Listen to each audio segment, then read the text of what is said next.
Bonjour à toutes et à tous. Bilan des élections européennes du 26 mai dernier.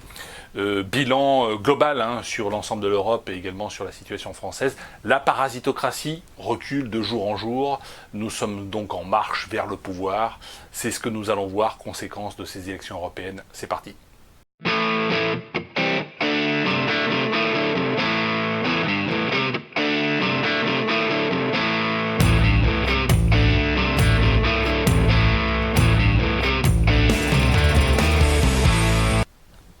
Je ne vais pas vous inonder de chiffres, mais il faut quand même parler un petit peu chiffres quand on parle de résultats électoraux. La moitié des Français ne sont pas allés voter. C'est intéressant. Ce chiffre aurait pu être beaucoup plus élevé, mais c'est vrai qu'il y a eu une bagarre entre La République En Marche du président, j'allais dire du président sortant, du président Macron et le Rassemblement National, qui fait que ça a mobilisé quand même un certain nombre d'électeurs. Donc l'abstention aurait pu être plus importante. 50% ne sont pas allés voter. Il faut quand même savoir qu'il y a en France plus de 9,5 millions de Français qui ne sont pas inscrits ou qui sont, comme on dit, mal inscrits, c'est-à-dire qui sont inscrits dans le mauvais bureau de vote et donc qui ne peuvent pas voter, ce qui représente 20% des personnes en âge de voter. Donc quand on fait 50% plus 20%, on est quand même à 70% de gens qui ne votent pas. Et les bulletins blancs et nuls ont représenté 4,5%. Donc bulletin blanc, c'est qu'il n'y a pas de bulletin dans l'enveloppe ou une feuille blanche. Bulletin nul, c'est un bulletin qui a été raté, qui a été raturé ou qui a été barré ou déchiré. 4,5%, ce qui fait que 75% des personnes en âge de voter, ayant légalement la possibilité de voter, ne sont pas allées voter, d'une manière ou d'une autre. Donc nous sommes très largement majoritaires, les abstentionnistes et les bulletins blancs et nuls, qui ont fait l'effort quand même d'aller voter, mais pour protester contre le système. Donc la parasitocratie est très inquiète de cet aspect-là. C'est un chiffre qui n'est pas tellement commenté dans les médias. La parasitocratie est très inquiète puisque le taux de participation globale aux élections est un signe d'approbation du système politique. Quand vous avez 75% de citoyens qui ne se déplacent pas ou qui se déplacent pour voter blanc et nul, eh bien c'est un recul de la parasitocratie qui peut beaucoup plus difficilement imposer sa dictature de lois et de taxes. D'un autre côté, sur les 25% qui sont allés voter, le commentaire des chiffres est également intéressant, le Rassemblement National arrive en tête. Au niveau européen, ce qu'on appelle les populistes également ont progressé de manière assez significative.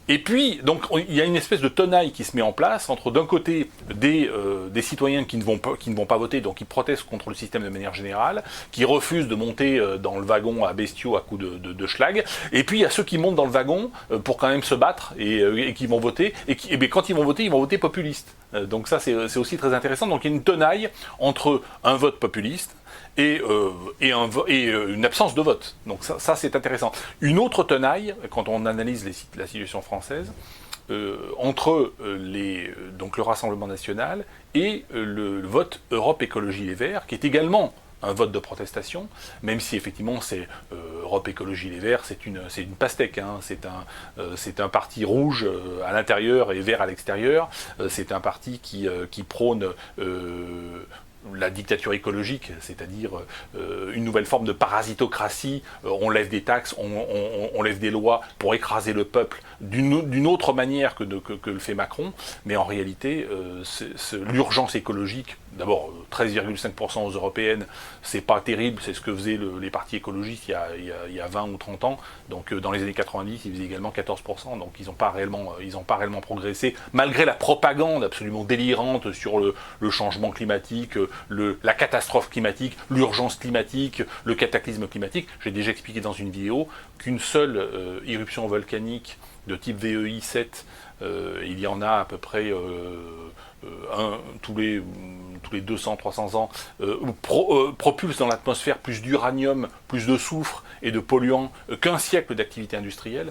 Donc ce n'est pas l'activité industrielle qui provoque le plus de pollution sur Terre, bien évidemment. Donc le changement climatique, le bouleversement climatique anthropique, c'est totalement bidon, je l'ai déjà dit dans plusieurs vidéos, et on remarque que les Européens n'adhèrent pas tant que ça à cette théorie, puisque, encore une fois, quand on voit des écologistes qui font 13 ou 14%, sur 25%, des électeurs, hein, c'est 14% sur 25%, donc en réalité c'est un chiffre qui est très faible, mais il y a une tenaille également entre effectivement cette dimension écologique et le Rassemblement national, hein, en ce qui concerne le parti du président, il est pris dans cette tenaille, et son score n'est pas si impressionnant que ça, au regard du fait que beaucoup d'électeurs ne vont plus voter pour le Parti socialiste, et ni pour le parti Les Républicains, qui ont gouverné la France pendant 40 ou 50 ans.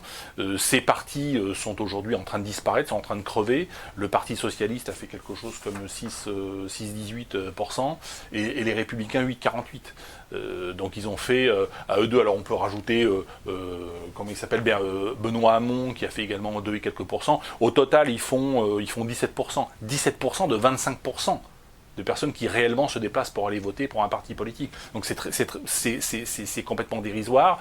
Et on voit très bien que La République En Marche a absorbé une grande partie de ses électeurs, et malgré ça, il n'arrive qu'en deuxième position. Donc il est pris dans cette tenaille entre le Rassemblement national et on va dire, rébellion écologiste, qui, même si elle est bidon, c'est quand même une rébellion anti-système. Autre chiffre à analyser intéressant, nous avons la faillite complète de la France insoumise, de notre ami Jean-Luc le millionnaire. Jean-Luc le millionnaire qui avait fondé, je le rappelle, le Front de gauche, qui était une sorte de front national de gauche. Il s'agissait d'imiter Jean-Marie Le Pen, mais dans une version gauchiste, en insultant les journalistes, en crachant à la gueule de tous ceux qui l'interpellaient, avec le filet de bave qui coule, qui va bien sur les plateaux de télé. Donc Jean-Luc le millionnaire qui s'est complètement planté, ils ont fait 6,3%, hein, la France insoumise. Jean-Luc le millionnaire, je viens d'apprendre que le Grand Orient songe à le virer, hein, songe à exclure Jean-Luc le millionnaire de sa religion, la bonne vieille religion du Grand Orient de France, parce qu'il leur fait honte, hein, tout simplement, parce qu'il pète les plombs.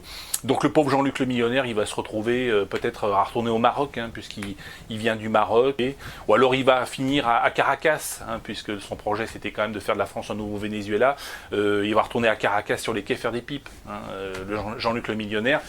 S'il reste en France, il finira au bout d'une corde, hein, parti comme il est. Donc 6,3%, c'est très très bon. Le Parti Socialiste 6,18, les Républicains 8,48, c'est très très très très très bon. Ils sont tous en train de régresser, ils sont tous en train de paniquer.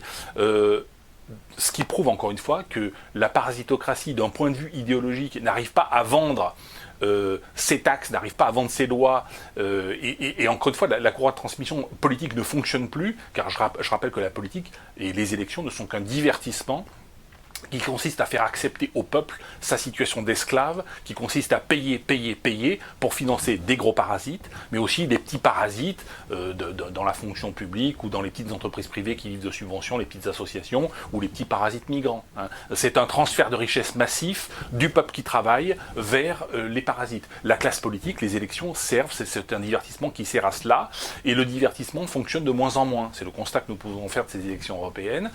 Il fonctionne de moins en moins à l'échelle européenne. C'est pas simplement un phénomène franco-français. C'est pas un phénomène non plus strictement gilet jaune, mais ça s'inscrit dans cette logique-là. Voilà, donc restez à l'écoute. Nous sommes des francs, nous ne sommes pas des soumis, nous sommes dans la résistance. Merci à toutes et à tous et je vous dis à bientôt.